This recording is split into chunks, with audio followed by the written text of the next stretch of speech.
Hi, you're on Rescue TV. I'm super excited on the eve of International Women's Day to bring you Roxy Jacenko, a very inspirational and controversial female who's doing everything her own way. As you know, with the Inspirational Women series, we'd like to find out what is behind the scenes of a very successful career and lifestyle.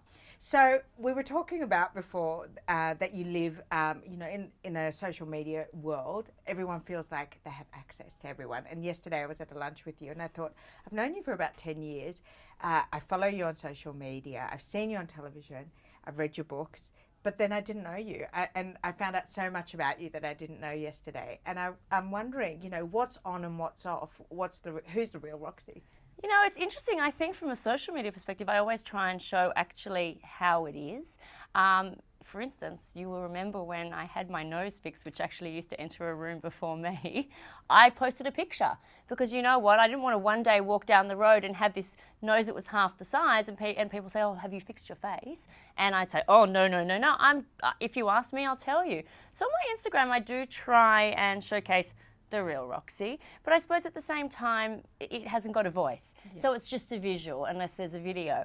So I suppose when there's a voice, you'll notice that I am quite reserved, really, in a sense. You know, yes, I'm out there and there's controversy and my life was a train wreck for 12 months, but at the same time, I am probably the most reclusive PR girl you'll ever meet. I mean, in all the years we've known each other, I think we've only seen each other at maybe 2 beauty events. I'm never really the one who sits down at the event.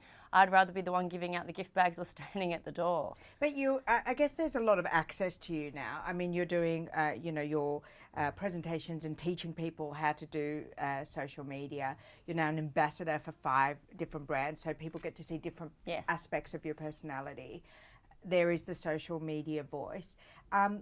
Do you purposely have to push yourself to be as out there as you appear to be, and is being reserved more natural for you? Definitely being reserved is more natural. You know, it's hard for me. When I went to the event the other day that we were at together, I actually find it hard to be in that environment. It's not natural for me. The ambassadorial roles, you push yourself. I mean, when I shot the Skinny Tan campaign, I was standing in a bikini.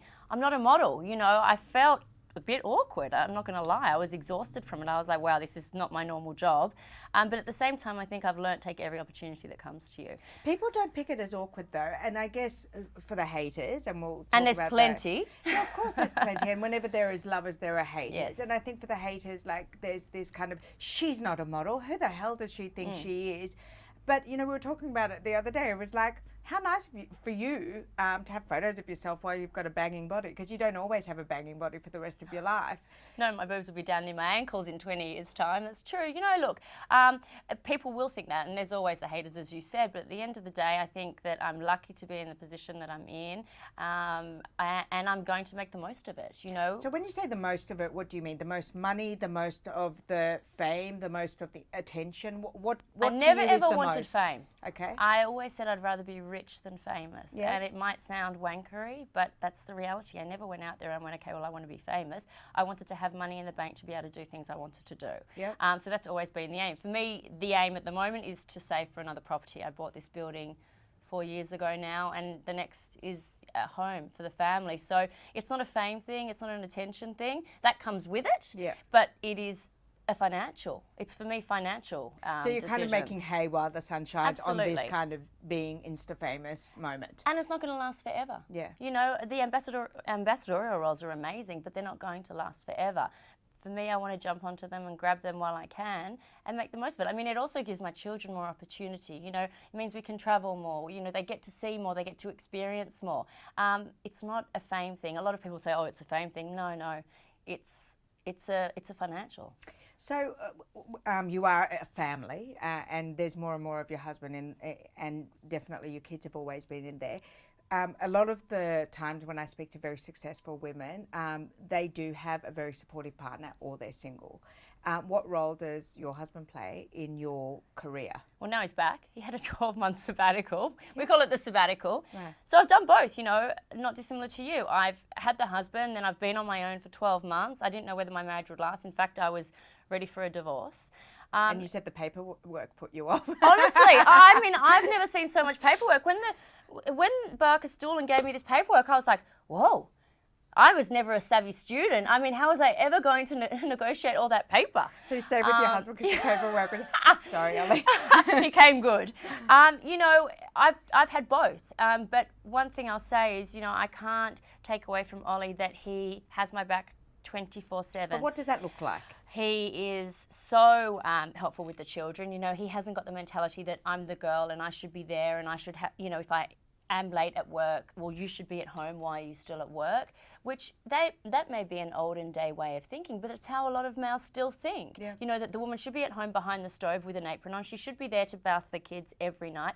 Of course, I realise what my role is and I have to be their mother, but at the same time, he backs me so that if I've got a job where I have to stay later, like last night, and I don't get home until 8:30, he will help me. He's very helpful. He's a great dad. We had 7 years of misery, to be honest with you, because he had a trial hanging over his head and didn't know whether he'd go to jail. So our life was not normal, but one thing that was consistent through our life is he was always good with the children. Always good with the children. He does the cooking, you know, he'll take them to wherever they need to be. He's the one who'll be at the parent-teacher interviews. He's really taken on both the mother and the father roles in a sense from a Monday to Friday perspective. You know, I had 12 months where I was the breadwinner for the family, and he's very respectful for that. He thanks me all the time because I suppose if I didn't have the career I have, we would have really been in trouble. And in terms of, like, we were talking about the support role, and part of the support role, I guess, is to support the persona of Roxy. You know, does he, like, clap and cheer when you have 20,000 likes on a bikini shot? Like, no, he says, Roxy, you look like a prostitute in that one swimsuit. No, seriously, like, that's what I want to know. So is he a 360-degree cheerleader, or is it real? And he actually goes, actually, babe, Put a shirt on. Yeah, put a shirt on. No, he does. You know, that's one thing. He's very real. We're very different. He's very reserved and very quiet. And I was showing him the skinny tan pictures the other day, and he's like, the one with the white shirt is the best. Look, he will say if he doesn't like something, and I've done many things that he hasn't liked. And so do you change when he doesn't like it? Absolutely. You know, and if your mum says... Oh, my mum's the biggest. Yeah, my mum, course. I'm 37, my mother still bosses me around. Yeah. You know, I get emails. She works with us. I get an email. She's like, why are you doing that? I'm like, I'm 37. I can do it if I want. You know, I am respectful of both my mum and Ollie. And if they say it's not a good idea, I'll definitely think about it. And I may do it or I may not. But I definitely take their thoughts into consideration. So you're bringing up 2 beautiful young kids. Your daughter is 6. She is at an age where she's getting a very full sense of who mummy is and developing her her own attitude. Yeah. What do you hope Pixie gets of you, and what do you hope she doesn't? You know, I think that what if she can get from me that desire to succeed and not rely on anyone else, it would be a good thing. One thing that I was always brought up to understand is if you want, you work, and you don't rely on handouts from anybody else. Yeah. And I know that better than anyone, especially in the last 12 months. If I was relying on Ollie to live our life, we would have been in real strife. Yeah. I've never relied, and I want her to be like that. I want her to be self-sufficient. That's the most important thing for me. For both Pixie and for Hunter, you have to be self-sufficient. Never rely, because people let you down. It can be family or it can be friends. People will let you down. And we talked about that. You said that you don't have a close circle of friends, and you didn't keep your friends from high school. And you find that a lot of people don't understand what you're doing. So, you know, how does that make you feel lonely, or do you think it actually liberates you to be whoever the heck you want to be? Yeah, I mean, look, I seem to attract many opportunists for the wrong reasons. Parties, you know, I don't know. What do you mean opportunity? People who want to use you? Yes. Right. But I think that's the same with many people. You know, you have to pick and choose your friends very carefully. I've learned that. And I mean, even my mum, she's in her 60s. She's got just 4 really good friends. I'm the same. I've got 4 really good friends. Yeah. I don't need to have 40 friends. I'd rather have 4 that have got my back rather than 40 that, you know, 35 of them are users. That's just life. I also would say to you, I'm probably a bit negligent with friends in the sense that any time that I have free time, for me is with the children and with Ollie, because I'm so busy at work during the week. If I've got free time, my duty is to spend that with my family and the children. I don't want to be that mother who, okay, well, I've been at work until 9 o'clock every night, and on Saturday and Sunday I'm going to head out and leave my kids, dump them. I'm not going to. I'd rather stay home with them, and I actually like that. And I wanted to go back to, what don't you want Pixie to emulate about you? Because as mothers, we always have a fear of our own negative things being imprinted on our children. I would probably say don't take so many risks. I have taken many risks, both personally and professionally, and I'd say the personal ones have been quite silly, and I'm not proud of them, and I think that's something that I need to teach her. You can get caught up in the moment, and mistakes stick with you forever. So you have to think carefully about what you're doing and not get caught in the minute of it. Hit month 11 of Ollie's jail sentence and I ended up having a nervous breakdown. So I wasn't in a good place, but that is no excuse. And so again, going back to what people see and what people don't see, they don't see your nervous breakdown.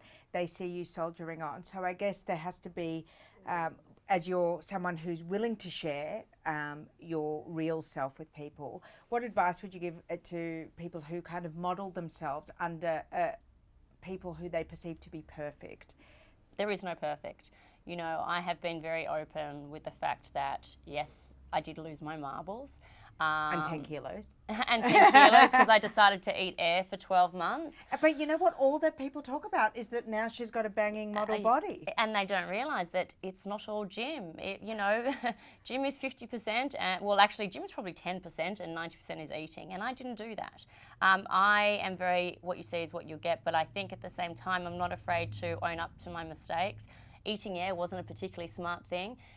Yes, I had a breakdown. I'm happy to say it because the reality is no one's life is perfect. Yeah. And I think the more that you're open about issues that you have, the easier it is to get on with things and do better next time. And I mean, 2018 has already started brilliantly. From a business perspective and a personal perspective, you know, my life is back in order. If you saw me 12 months ago, well, I looked like I was, but wow. And what are we going to see this year, other than you looking amazing in a white bikini that your husband may or may not appreciate?